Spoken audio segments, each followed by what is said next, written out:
I'm going with the Buffalo Bills. I just don't think that what we saw weeks back in Buffalo when the weather was extremely bad and Mac Jones threw only 3 times, I don't see them being able to repeat that performance if that's the route they choose to go, relying on that running game. As good as it was and as consistent as it was, they were able to hold the ball, possess the ball.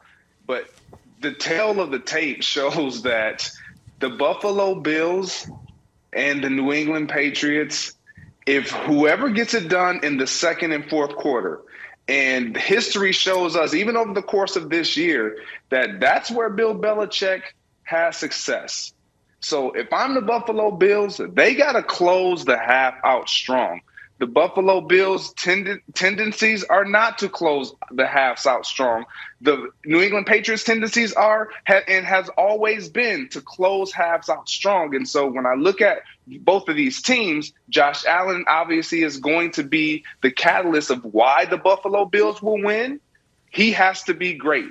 I don't see the New England Patriots and Mac Jones giving up 2 turnovers like they did in their last meeting. Wild. So for me, I like the Buffalo Bills for a lot of reasons. I think this team is confident. Their defense is just as good, better than any other defense in all of football. So you couple that with a successful play of Josh Allen and that offense, and this team is going to be tough to beat.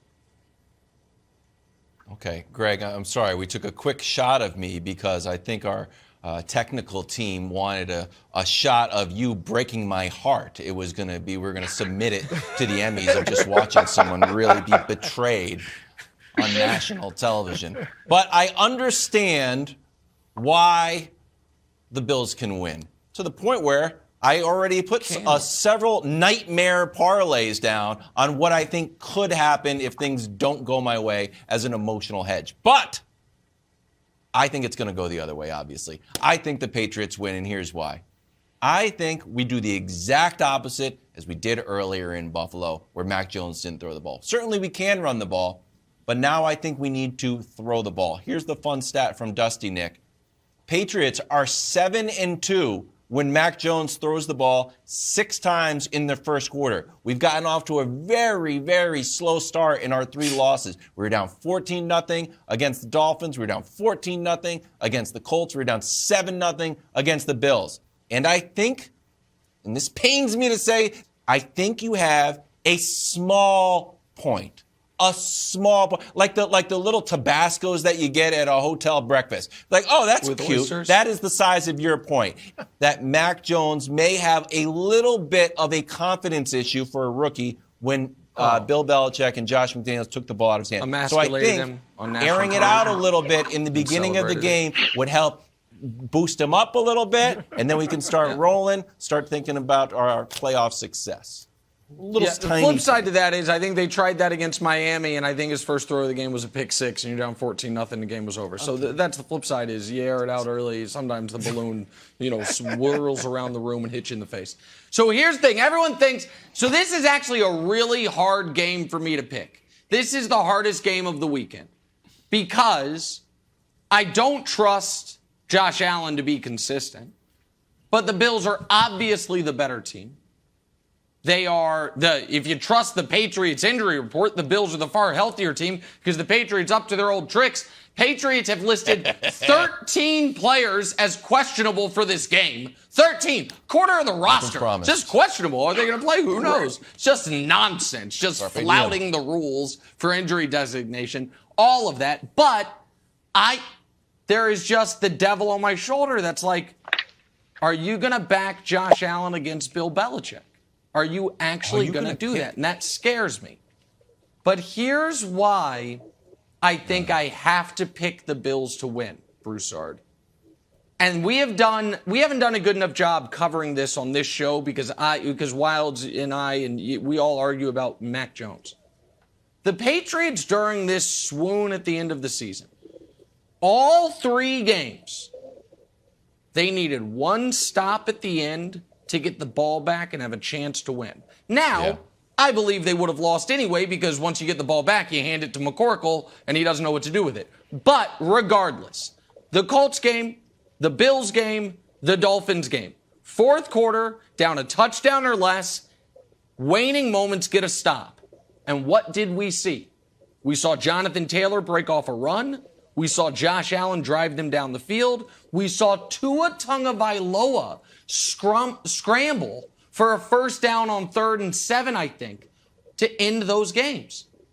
The Patriots' defense the last month has not been up to its standard. So I don't trust their quarterback, obviously. Their defense hasn't been able to get the critical stops. Because of that, I can't pick them to go to Buffalo and win the game, Bruce. Yeah, that's a good point, Nick. And Wildes, I said this a few weeks ago when they played. I said, I hope I'm wrong. Because as we saw on Nick's list last segment, it would be really nice. It'd be really sexy if the Patriots could win and keep going in the playoffs with Belichick and Mac. But I'm going to make it a hat trick and go with Buffalo. I just think they're going to win this game. And, Nick, I am trusting in Josh. I know he's up and down, but I'm trusting in Josh Allen because for the most part over the last 2 years, he's actually played very well against Belichick.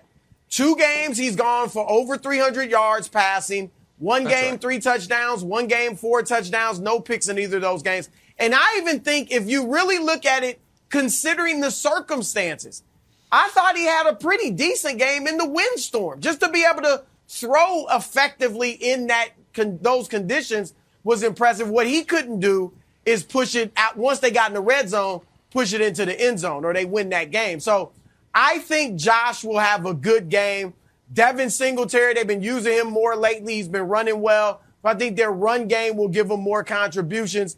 And on the other side of the ball, I mean, obviously the key for them is stopping the run and forcing Mac Jones to have to throw the football. Because you not only may have questions about Mac Jones' ability to do that, but they've got a great pass defense as well in Buffalo. So if it comes down to Mac having to throw it, I don't think he's going to be able to beat them with his arm, Nick, as a rookie. Not yet. I want to ask Greg a question. Sorry, Wildes. Listen, it'll be all more glorious for you if the Patriots win. We were all wrong. Jenna's a Pats fan, too. Sure. You and Jenna, that side of the screen gets to be happy about this. That's fine. But, Greg, I want to ask you a question that I think is one of the stories of this game. The temperature. Because I obviously it hurts to get hit in the cold, but this is literal bone-chilling cold. It's supposed to be around 4 degrees without the wind chill at kickoff. You played your career in Green Bay and Minnesota. I know Minnesota has a dome, but you played in frigid temperatures. How do you deal with it? And how, because the Patriots, Mangini talked yesterday about how they practice in it, they prepare for it. Both of these teams are from the Northeast, so in theory, they both should be used to it. It feels to me like the Patriots will be more prepared for it. But as an offensive guy, are there things you take out of the playbook? Like, how much does truly frigid conditions affect the game? Well, in my opinion, as a receiver, they affect the game drastically, especially when you're talking about footing. And I know everybody has always said the offense has the advantage. And yes, offensive players have a slight advantage, but it's not great. Because you have to be mindful of your posture. You have to be mindful of your balance and different things. But the reason why I like the Bills in this type of a situation, you talk about the cold, you talk about inclement weather, you talk about all these things that we can't control as players. You have to have the talent and the guys that can play through it and rise above it. That's where I believe Josh Allen, and you mentioned it, Chris, in that first meeting this year, regardless of the circumstances, we still saw Josh Allen throwing that football. They weren't all accurate. They weren't all great, but it was effective. And that's what you have to have. You have to have individuals that can tolerate whatever weather they're thrown into and perform at the expected level. And that's what I believe you'll get out of Josh Allen and crew. And to not to be disrespectful to the Pats, but the only reason why I like the Pats is because of Bill Belichick and how he plays and his track record. Yeah. Outside of that, and I'm not disrespecting their personnel, they have a great team. But individually is when you need players to step up and make plays. I just don't see how that happens consistently in this game. Thanks for watching. Subscribe here to get the latest from the show. Also, be sure to check out more of the best clips from First Things First, or go watch a few segments from our other shows on FS1.